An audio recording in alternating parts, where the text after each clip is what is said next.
Oke, assalamualaikum warahmatullahi wabarakatuh. Waalaikumsalam. Ngopi di sini nongkrong Nongkrong berpahala. Tentunya ngobrolnya berpahala, insya Allah, insya Allah. Nah, teman-teman, di kesempatan kali ini kita akan ngobrolin apa nih? Sebelumnya kenalin dulu nih, ada Kang Fikri. Mungkin Kang Fikri ini sekarang sibuk apa nih? Mungkin kenalan dulu dong sama sahabat Peci ya. Mungkin ada yang belum kenal. Perkenalkan, nama saya Ahmad Fikri, panggilannya Fikri. Sekarang aktivitas keseharian mengajar di sekolah. Alhamdulillah, statusnya status sudah laku. Ya, Masya Allah. Dan sudah dikaruniai satu orang anak. Alhamdulillah. Oke. Kang Fikri ini kalau nggak salah juga ini ya, selain sebagai pengajar juga kalau pernah mondok ya gitu ya. Mungkin boleh cerita ini nggak terkait dulu, zaman dulu waktu kenapa sih bisa memutuskan mondok terus sampai sekarang tuh masih jadi pengajar gitu ya. Itu gimana? Kisah kehidupan lika-likunya gitu. Jadi dulu ini mungkin yang jarang diketahui. Ya. Karena nggak pernah cerita juga. Jadi pas SD kelas 6, karena sebenarnya dari kecil ya, kecil tuh senang sama pelajaran PAI gitu. Bahkan jadi kalau apa teman-teman tuh nanya kalau pelajaran PAI ya nanyanya ke saya, padahal alhamdulillah ya, karena memang orang tua juga walaupun bukan lulusan pesantren tapi basic agamanya kuat lah gitu. Tapi bukan mondok yang dari kecil emang udah dipondokin gitu, bukan? Jadi masuk pondok itu pas SMP. Oh, justru dari SMP. Dari SMP. Kalau SD-nya negeri tapi ya. memang selama di SD itu keinginan belajar agama itu udah ada. Ikut ini madrasah apa gimana? Ya, TPA gitu ya. TPA. Nah, terus ketika udah mau lulus dari 49 hanya 2 orang yang masuk pondok. Yang lainnya pada lanjut ke sekolah yang SMA, yang diinginkan lah ya. SMA negeri ya, atau dan sebagainya ya. Nah, kemudian cukup lama tuh mondok. Di mana mondoknya dulu? Pertama di Cikampek. Berarti waktu lulus SMP langsung lulus SD masuk SMP, pas di SMP itu mondok di Cikampek gitu. Iya, mondok di Cikampek. Itu kalau boleh tahu apa pondok pesantren apa tuh? Pesantren Al-Husna Cikampek yang diasuh sama Kiai Ahmad Zainuddin. Oke. Itu sekitar 4 tahun ya kurang lebih. Nah, biasanya kan 3 tahun ya SMP ya? Ya, itu ada cerita sebenarnya. Gimana? Jadi ceritanya itu setelah 3 tahun itu kan jadi zaman dulu itu kan pesantren sambil mondok. Nah, sama kayak sekarang lah ya. Walaupun memang ada pesantren salaf yang benar-benar mondok, tapi saya pada saat itu pesantrennya sambil sekolah. Gitu. Oke. Bukan sekolah sambil pesantren kan, kalau tapi, sekolah ngutamain sekolah, mungkin pulang sekolah baru nyantri gitu ya. Asrama sih memang. Tapi sekolahnya pun di situ juga. Nah, jadi memang pesantren sambil sekolah. Jadi sekolahnya sampingan. Oke. Nah, itu setelah tahun ketiga ya, singkat cerita. Lulus SMP nih. Lulus SMP. Dipanggil sama guru, sama kiai. Disuruh untuk melanjutkan dulu di sana. Walaupun belum ada SMA-nya pada saat itu. Disuruh lanjutkan, selesaikan bahasa Arabnya, dan satu-satunya santri ya mungkin yang ditahan dari banyaknya santri ya, antum yang ditahan sama Kiai. Kalau nanti jangan pergi dulu lah gitu ya. Jangan pergi dulu. Sayang nih kelarin gitu ya.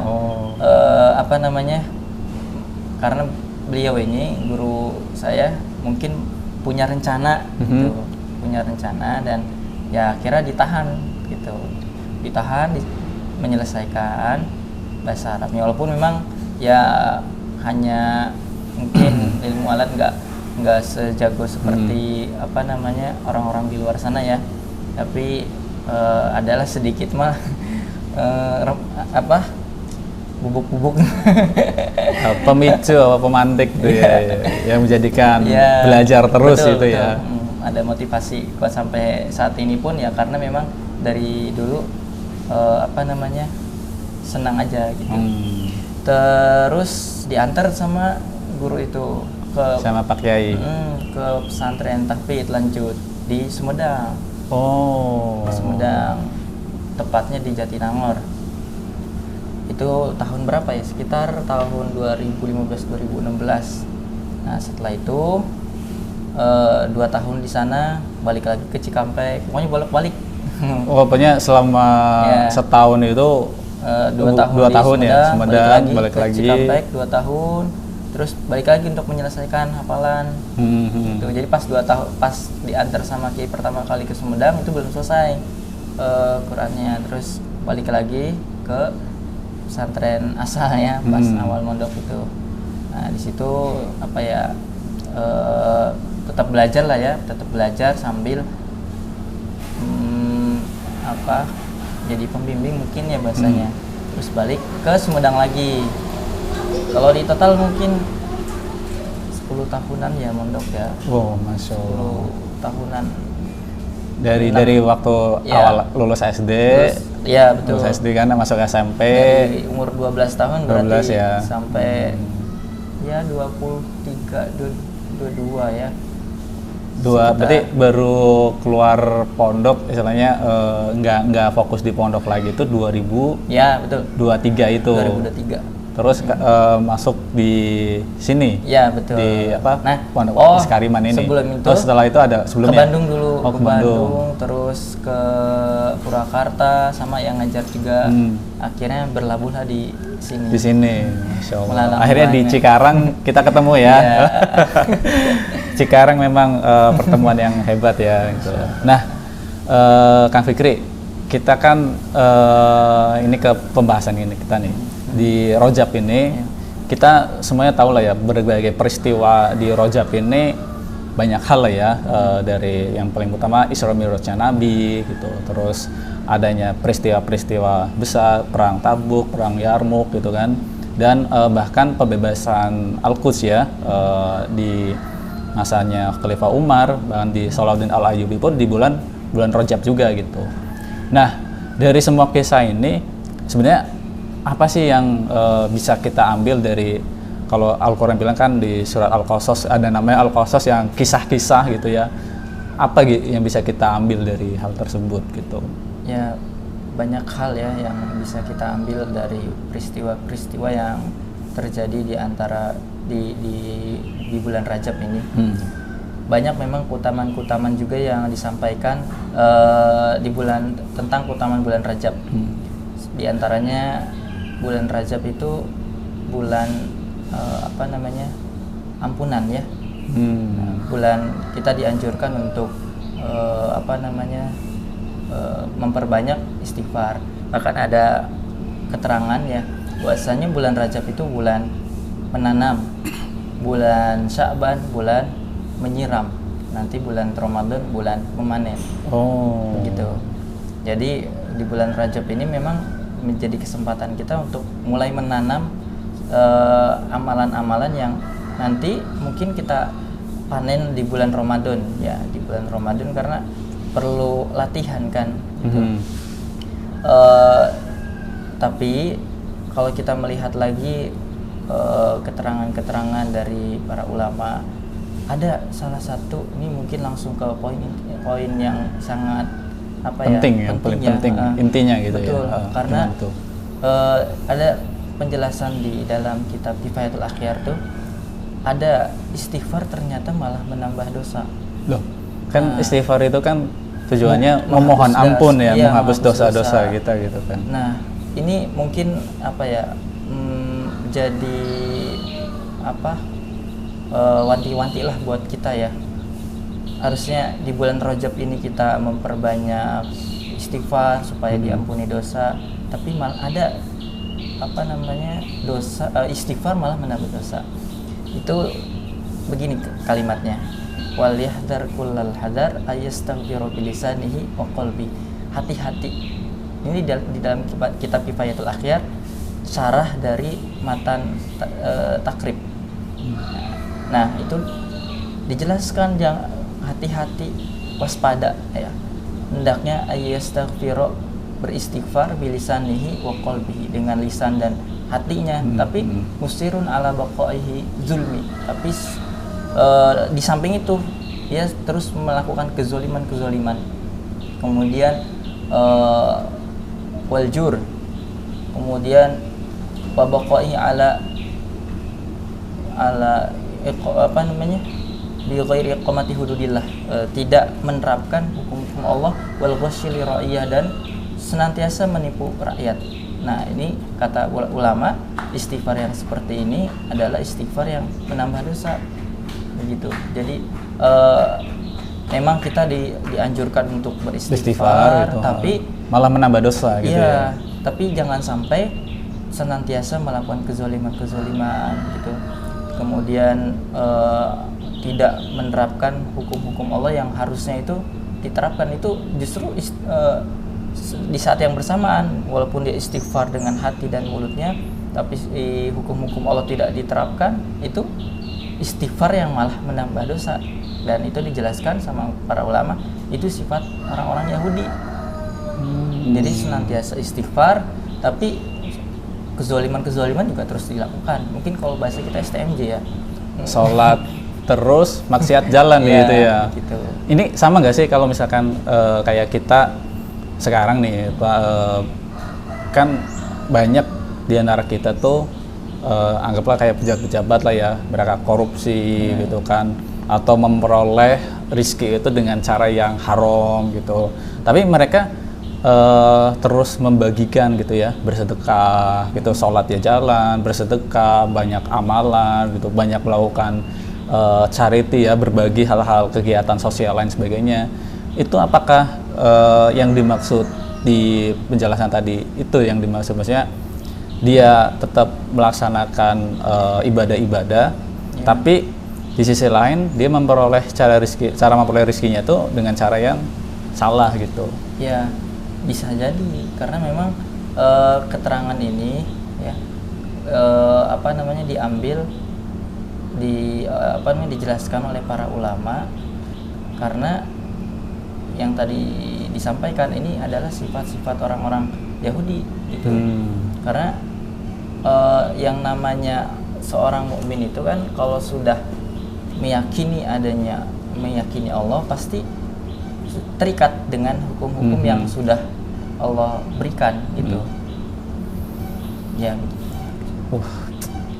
Ini justru semacam apa ya, sesuatu yang baik, tapi bisa. Allah dulu memperingatkan ya bahwa seperti halnya di surat yang lain tuh, mungkin nanti dijelasin ya suratnya apa gitu. Kita sholat, tapi sholatnya kita tuh sia-sia, fujur gitu, kalau nggak salah kalimatnya gitu ya, fujur wa taqwaha gitu kan. Jadi sholat yang celaka, sholat orangnya celaka, itu mungkin apakah seperti itu maksudnya gitu? Ada nyambung gitu ke ayat itu gitu? Ya, memang ya kalau misalkan sholat yang dapat inna sholata yang tanha anil fahsya'i wal munkar, itu adalah sholat yang memang bukan hanya secara fisik ya, tapi dia yang benar-benar hatinya juga ikut sholat, maksudnya khusyuk lah ya, khusyuk, karena memang, dan sebenarnya juga tidak menjamin ya orang-orang yang senantiasa bersedekah. Sebenarnya bukan kenapa orang-orang yang seperti itu tetap melaksanakan kezoliman, karena ada kesalahan mungkin di pemahaman. Dia sholat tapi dia tidak paham makna sholat itu seperti apa. Kan karena pemahaman begini, perilaku seseorang itu tergantung dengan pemahamannya. Nah, ini dijelaskan oleh Aki ya, bahwasanya fasulukul insan marbutun bimafahimil insan. Perilaku manusia itu tergantung dengan pemahamannya. Makanya bisa jadi bukannya berarti bertentangan dong ayat Al-Qur'an yang inna sholata tanha 'anil fahsya'i wal munkar. Tidak. Karena sebenarnya hakikat sholat itu seperti itu. Yang menjadikan manusia itu berbuat mungkar itu karena memang ada kesalahan di pemahaman. Mungkin tidak memahami sholat, makna sholat itu seperti apa. Jadi hanya ya sholat aja. Itu kalau kayak gitu nggak beda jauh sama misalkan paus atau lumba-lumba yang memang punya mungkin kecerdasan ya, dia hanya tapi nggak tahu maksud, nggak paham arti dari sholat itu sendiri gitu. Terus mungkin kalau bisa ditarik tentang mulai bulan Rajab tadi ya, perintah sholat itu kan turun di bulan Rajab. Iya, waktu Isra Mi'raj itu kan. Iya. Nah, tapi banyak orang yang tidak mengetahui bahwasanya yang terjadi pada saat Rasul Isra Mi'raj itu bukan hanya tentang perintah sholat, tapi bagaimana kita ya umat Islam ini mengikuti Rasul itu. Kan ketika perintah sholat itu turun, bukan perintah sholatnya ya, perintah sholat itu disampaikan dan Rasul menyampaikan telah mengalami peristiwa yang luar biasa itu Isra Mi'raj. Para sahabat itu banyak yang tidak percaya, bahkan banyak orang yang tidak percaya ya tentang apa yang disampaikan oleh Nabi. Nah, kan kita harusnya sebagai umatnya ya, ketika kalau kita sudah beriman kepada Allah, kepada Rasul, bukan hanya melaksanakan apa yang diperintahkan oleh Allah, tapi meyakini juga melaksanakan apa yang Rasulullah perintahkan. Jadi apa yang Rasulullah ucapkan, apa yang Rasulullah sampaikan, kita harus meyakini. Dan peristiwa Isra Mi'raj itu kan bukan hanya ya tadi menyampaikan wajibnya sholat ya. Itu ada hikmah di balik itu, bahwasanya kita diperintah oleh Allah untuk meyakini, mengambil apa yang Rasulullah sampaikan. Wa ma atakumur rasulu fakhudhuhu wa ma nahakum anhu fantahu. Apa yang Rasulullah bawa, ambillah, kata Allah. Apa yang Rasulullah larang, fantahu, janganlah kalian lakukan. Nah, termasuk apa sih yang Rasulullah bawa, apa yang Rasulullah ajarkan kepada kita, yaitu yang supaya kita dapat dapat pengakuan cinta dari Allah, ya menerapkan amar ma'ruf nahi munkar. Gitu. Karena amar ma'ruf nahi munkar ini salah satu keutamaan yang tidak diberikan kepada umat-umat sebelumnya. Kan kalau kita sering dengar bahwasanya ada hadis ya, para nabi dan rasul itu umat-umat sebelumnya itu dipimpin oleh para nabi dan rasul. Kemudian ketika para nabi meninggal digantikan oleh nabi yang lain. Nah, tidak ada setelahku, kata Rasul, nabi, tapi yang ada adalah para khalifah. Nah, ini karena tidak begini, karena tidak ada para nabi, terus yang melanjutkan risalah itu siapa? Itu pertanyaannya kan. Nah, ya, pertanyaannya siapa yang akan melanjutkan risalah kalau para nabi itu tidak ada? Siapa lagi kalau bukan umatnya nabi itu sendiri yang beramar ma'ruf nahi munkar. Makanya sebenarnya kalau untuk melihat kehidupan Rasulullah, jangan diambil setengah-setengahnya. Misalkan kita ambil sholatnya, ini sholat perintah Allah, tapi ada hal yang lebih penting lagi tuh. Bagaimana kalau kita benar-benar meyakini apa yang disampaikan oleh Rasul itu adalah benar. Perintah sholat itu kan datang dari Allah, tapi kan melalui perantara siapa? Rasulullah menyampaikan tentang sholat, ya, tentang kewajiban sholat, ya kita ya ambil. Tapi kenapa kita tidak mengambil apa yang disampaikan Rasulullah terkait hukum-hukum Islam yang lain? Kan nggak bisa seperti itu, nggak bisa kayak prasmanan. Kita kalau sudah terikat dengan hukum Islam, ya kita harus percaya, meyakini apa yang Rasulullah itu sampaikan dan melaksanakan apa yang Rasulullah perintahkan gitu. Dan tadi balik lagi ke amar ma'ruf nahi munkar, ini jadi keutamaan sebenarnya, keutamaan umat Nabi Muhammad yang ini sebenarnya di tugas para nabi dan rasul menyampaikan risalah. Tapi itu karena di zaman itu ditutupnya para Ya, nabi, betul. akhirnya tugas ini ke umat nabi terakhir Ya, yaitu umat betul. Nabi Muhammad gitu ya. Ya, karena memang tidak ada nabi dan rasul lagi Setelah Nabi itu Muhammad. Nabi Muhammad. Makanya posisi umat Islam itu selalu dalam posisi yang mulia sebenarnya, selama mereka berpegang teguh kepada agamanya. Yaitu maksud agama di sini apa? Ya mereka betul-betul terikat dalam segala hal, bukan hanya sebagian-sebagian. Karena sebenarnya kata Allah, orang yang beriman kepada sebagian, yu'minu bi ba'di wa nafuru bi ba'di wa yuriduna ayattakhidhu baina dzalika sabila, kemudian berusaha mencari jalan tengah, jalan aman. Nggak beriman sebagian, kufur sebagian, akhirnya ngambil jalan Tengah itu tadi. Iya, kata Allah disebut tegas, ulaika humul kafiruna haqqan. Mereka itu adalah yang apa namanya, orang kafir yang sebenar-benarnya, benar-benar orang kafir lah. Malah justru Yang seperti itu.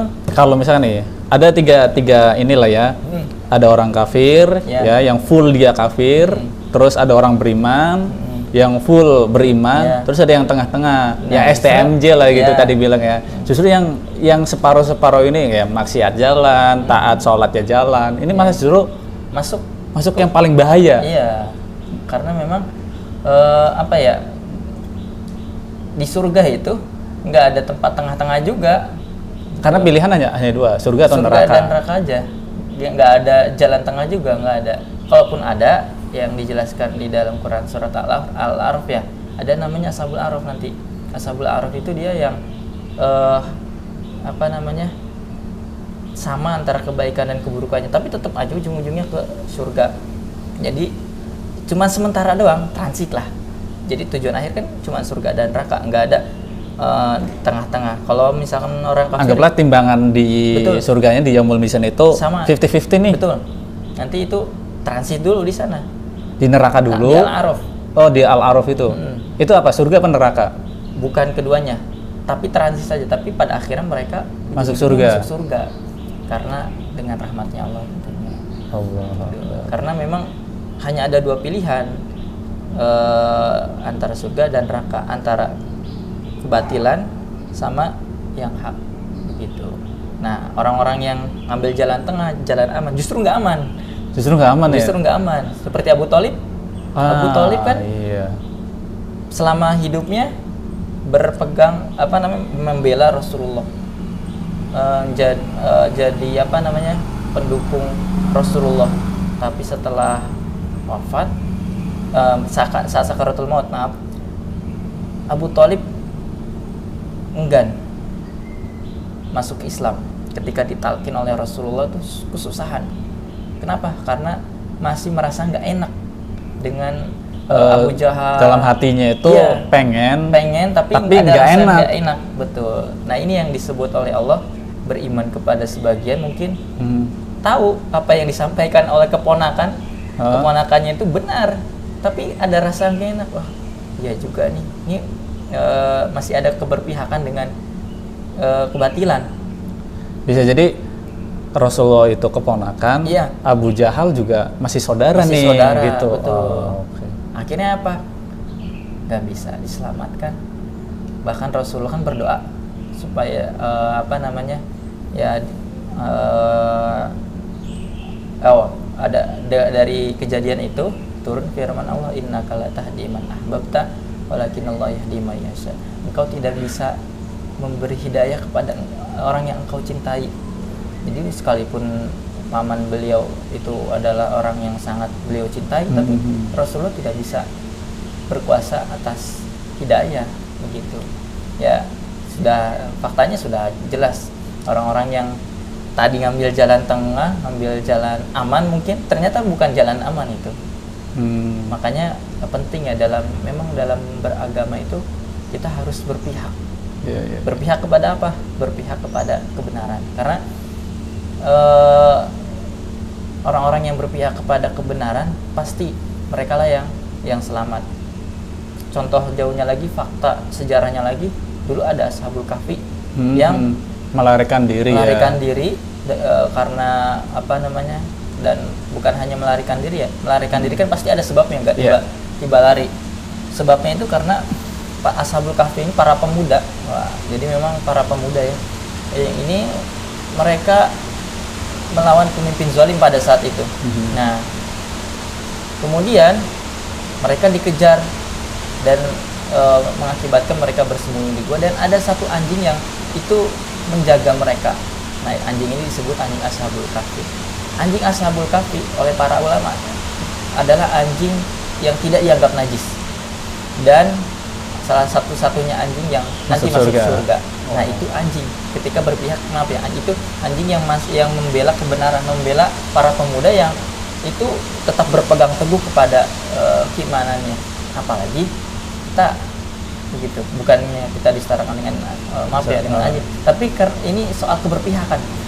Soal keberpihakan terhadap kebenaran. Adapun orang-orang yang netral, ini juga kisahnya sudah dikisahkan di dalam Al-Quran, dalam Quran surat Al-A'raf. Jadi dulu ada jadi Bani Israel setelah dikejar oleh Firaun itu tiba di sebuah tempat namanya Ailah. Kemudian Allah perintahkan untuk mensakralkan hari Sabtu.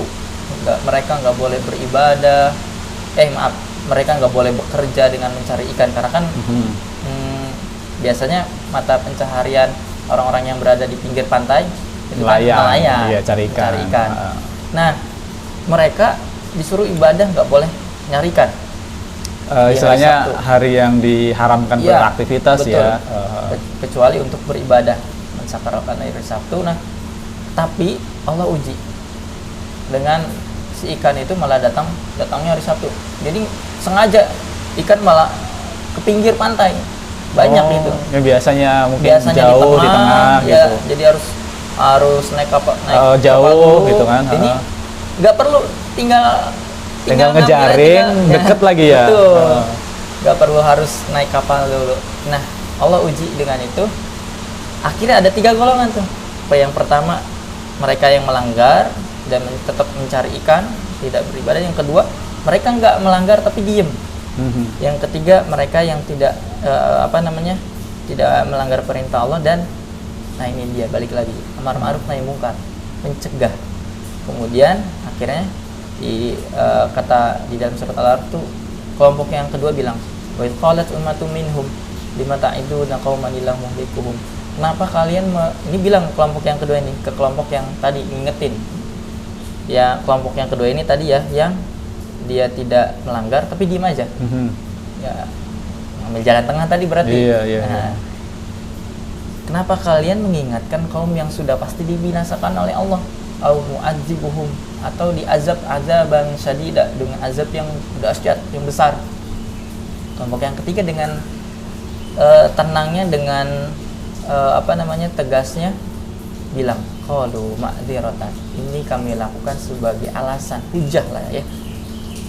Ma'dziratan ila rabbikum, hujah di hadapan Tuhan kami, Tuhan kalian, di hadapan Allah, supaya nanti ketika ditanya nanti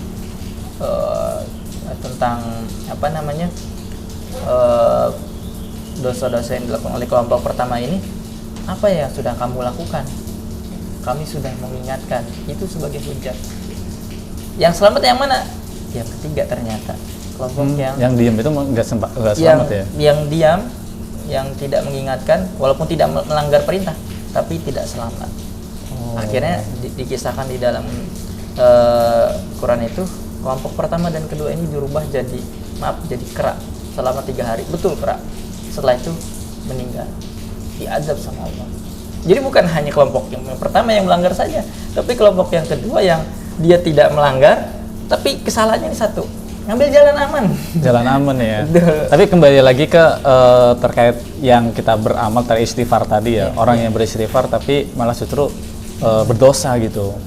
kan kalau misalkan sholat inna sholata tanha anil fahsya'i wal munkar gitu, bahwa sholat itu mencegah perbuatan keji dan mungkar. Nah, berarti kalau korelasikan ke yang 3 tadi, paling tidak ketika kita sholat selain mencegah perbuatan mungkar dari kita juga diminta pertanggungjawaban bahwa apa sih yang kamu lakuin terhadap orang-orang yang gak sholat itu, orang-orang yang tidak berbuat amar ma'ruf, kita ngelakuin apa, dan itu malah justru yang diminta. Kalau misalkan di ceramah-ceramah yang lain kan suka kita dengar ya bahwa ada suatu tempat kemaksiatan, terus kalau kita diam itu kita justru berdosa ya gitu. Malah justru kita tuh diminta sama Allah itu untuk beramar ma'ruf nahi mungkar gitu, mengingatkan kalau misalkan bisa, kan dalam amar ma'ruf itu kan paling lemah itu dengan hati ya, artinya kita ingkar nih, nggak suka dengan perbuatan itu, nggak suka dengan adanya tempat maksiat itu gitu. Kalau misalkan ada kemampuan kita dengan tangan kita, kalau misalkan bisa lebih ya dengan kekuasaan gitu ya. Itu mungkin ada nggak korelasi ke situ terkait bahwa keberpihakan itu penting gitu, bahwa kita melakukan suatu tindakan, apalagi kalau kita di bulan Rajab ini kan banyak peristiwa-peristiwa yang selalu diingatkan di khutbah Jumat ya, di ceramah-ceramah, bahkan di TV. Itu semuanya ngomongin Rajab. Kalau ya nggak cuma pas Rajab aja sih. Kalau Syaban, momennya Syaban, ngomonginnya ya Syaban. Kalau Ramadan ya pasti ngomonginnya Ramadan gitu. Cara peristiwa yang terkait itu. Tapi kita sebagai Muslim itu apa sih yang kita bisa kita lakukan? Istilahnya kalau kita itiba ala Rasul gitu ya, kita mengikuti jalan para Rasul ya, kita mengikuti sunnahnya Nabi Muhammad SAW, apakah cukup kita dengan kita ibadah wajib, ibadah sunnah, kita melakukan puasa, zakat, haji, itu cukup?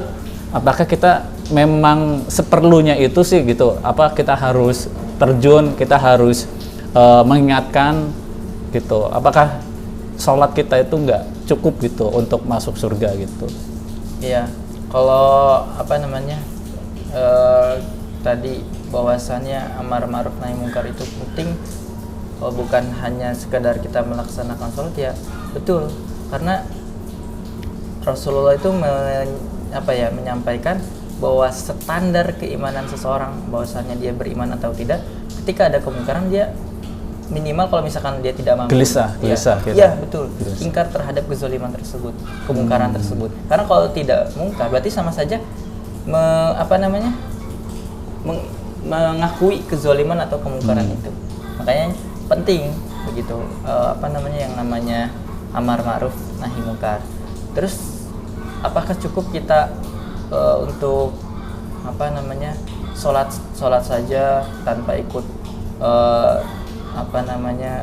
berjuang, misalkan berjuang dalam arti di sini li'ilai kalimatilah, untuk menegakkan kalimat Allah, meninggikan kalimat Allah.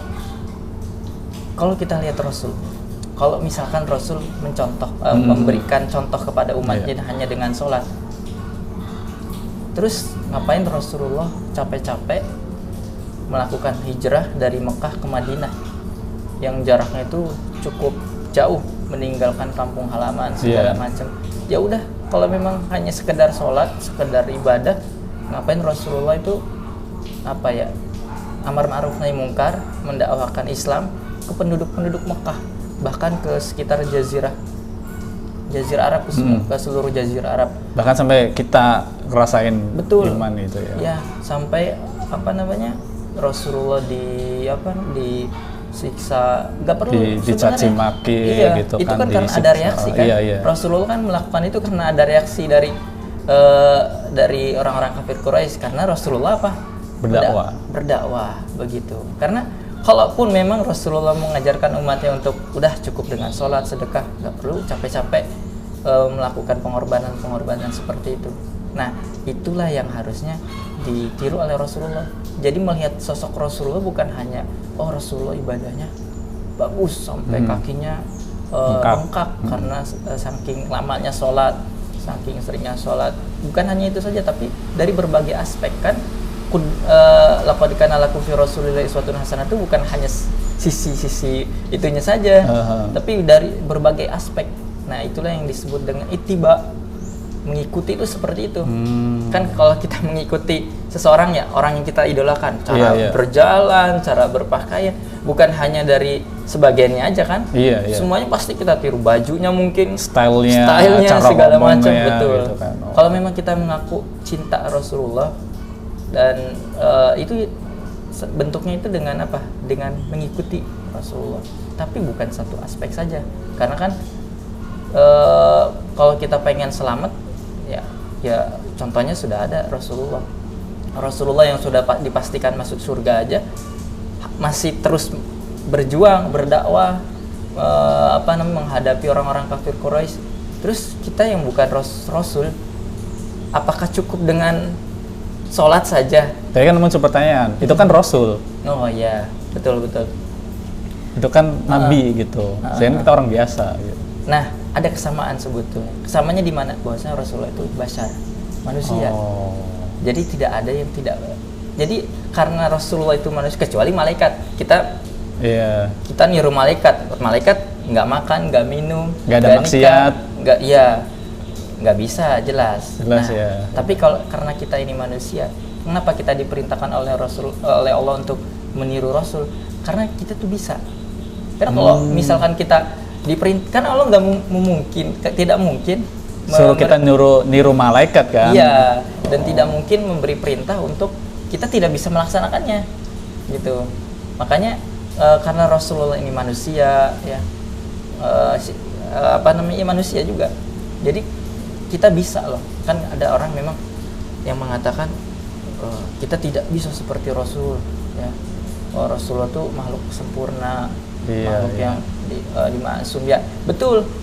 Kalau kita tidak ada jaminan dimaksum, dijaga oleh Allah dari dosa, kan karena manusia tempat salah dan lupa. Kalau Rasul tidak. Tapi minimal kita supaya menunjukkan bentuk cintanya kita ke Rasulullah, bentuk bahwa supaya pengen diaku oleh Rasulullah, ya ikutin Rasulullah. Kan biasanya orang-orang tuh supaya pengen diakui oleh idolanya, ya menggunakan dengan menunjukkan effortnya betul. Gitu ya. Terakhir Kang, bisa tarik kesimpulan nggak bahwa di Rajab ini, di momen Rajab ini, kita dari berbagai peristiwa itu sebagai umatnya Nabi Muhammad, sebagai seorang muslimin, kita tuh harus ngapain ini? Kita sebagai umat muslim, ya, umat Nabi, tentunya sesuai dengan apa yang Rasulullah lakukan pada saat itu gitu. Jadi kalau kita lihat peristiwa bulan Rajab, ya, ini bulan perjuangan kan ya, banyak peristiwa-peristiwa yang di situ memang peristiwa-peristiwa yang hebat di dalam sejarah Islam.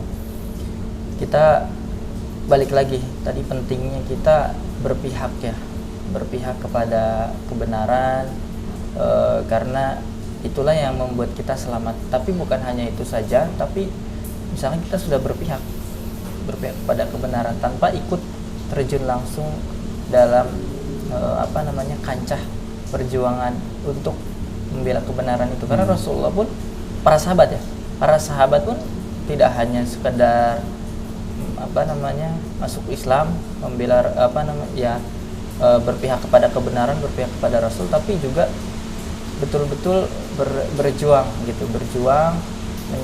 mendakwahkan Islam. Terutama kalau kita lihat lagi ceritanya di Bayat Aqobah 2 itu, para sahabat bukan hanya berpihak kepada Rasulullah. Kan ketika ada salah satu sahabat Ansor yang bertanya, apakah kalian mau mengikuti laki-laki ini, maksudnya Nabi Muhammad, walaupun harta-harta kalian binasa, walaupun pemuka kalian itu dibunuh? Kemudian para sahabat Ansar itu menjawab, ternyata bukan hanya berpihak, mereka udah benar-benar siap berkorban, benar-benar siap mengerahkan segalanya, semuanya, bukan hanya harta, betul, tapi sampai jiwanya, mereka itu benar-benar mereka itu ditanya sama Rasulullah, apakah kalian akan membela aku seperti kalian membela anak-anak dan istri-istri kalian? Jadi bukan hanya berpihak mendukung Rasulullah, tapi benar-benar terjun langsung bersama Rasulullah dalam apa namanya perjuangan menyampaikan risalah Islam ke seluruh dunia. Jadi nggak cukup kita membela, Betul. tidak cukup Atau kita pokoknya berpihak aja, tapi tidak. berpihaknya kita itu ya benar-benar kita berkontribusi baik fisik Betul. sampai harta bahkan jiwa gitu Ya. ya. Kita sebagai seorang muslim. Oke. Sampai 40 menitan nih kita kan. luar biasa. Alhamdulillah di obrolan pagi ini. Dan kalau teman suara dengar rintik-rintik hujan ya, Iya. itu ini suatu barokah nih, Masya Allah. Oke teman-teman Peci, kita nanti ketemu lagi ya di kesempatan lain, tentunya di ngopi di sini, nongkrong berpahala. Assalamualaikum.